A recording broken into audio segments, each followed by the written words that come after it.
फिर क्या बताते हैं कि नर नारायण देह पातू फिर 84 जाही।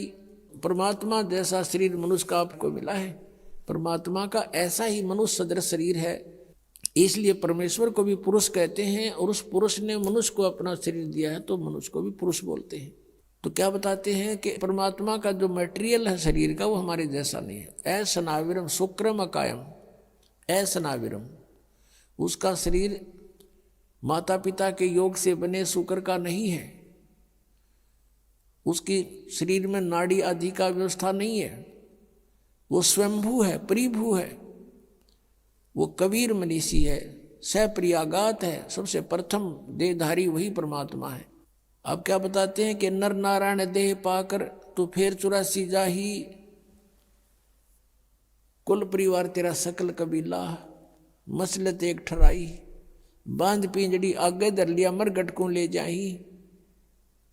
मृत्यु होते ही कुल के लोग इकट्ठे हो जाएंगे और उसी समय कहेंगे उठाओ इसको, उठाओ जल्दी करो, और उसी समय उठा के कहते बांध पिंजड़ी आगे धर लिया मरगट को ले जाई, और अग्नि लगा दिया जद लंबा फूक दिया उस ठाई। अब शरीर तो फूक दिया, अब आगे फिर इन नकली गुरुओं ने एक और नया प्रोसेस शुरू करा दिया। कहते हैं पुराण उठा फिर पंडित आए गुरुजी आगे, और पीछे गरुड़ पढ़ाई। तेरा गजब भैया। परमात्मा कहते हैं जो मरने वाला मर गया, और अब उसके उपलक्ष्य में गरुड़ का पाठ करा रहे हो तुम। अब गरुड़ पुराण में बहुत ही ऐसी बातें हैं जो जीव ने पहले पढ़ लेनी चाहिए। उसमें लिखा है कि एक ने ऐसा जुल्म किया था, उसका बेटा मर गया, उसने ऐसा अपराध किया था, उसकी आंखें फूट गई, एक ने ऐसा अपराध करते थे उसके हाथ कटते हैं, यम के दूत आते हैं जो भक्ति नहीं करते, सच्ची भक्ति नहीं करते, उनको पकड़ कर ले जाते हैं जो दान धर्म नहीं करते। और आगे क्या देखते हैं कि ऐसी गर्म जमीन के ऊपर से ले जाते हैं नंगे पैरों उसको।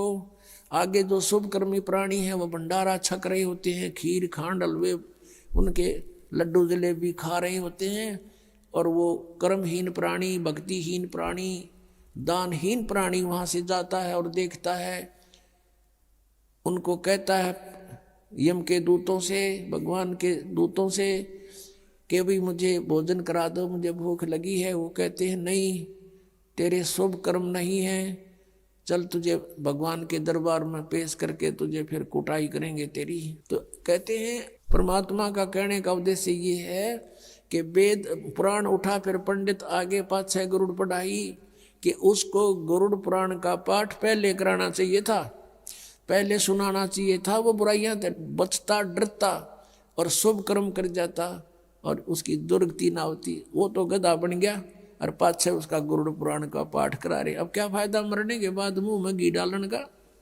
अब क्या बताते हैं कि पुराण उठा फिर पंडित आए, पीछे गरुड़ पढ़ाई, और फिर बताते हैं नर से तीतु पशुआ कीजिए गद्दा बैल बुनाई।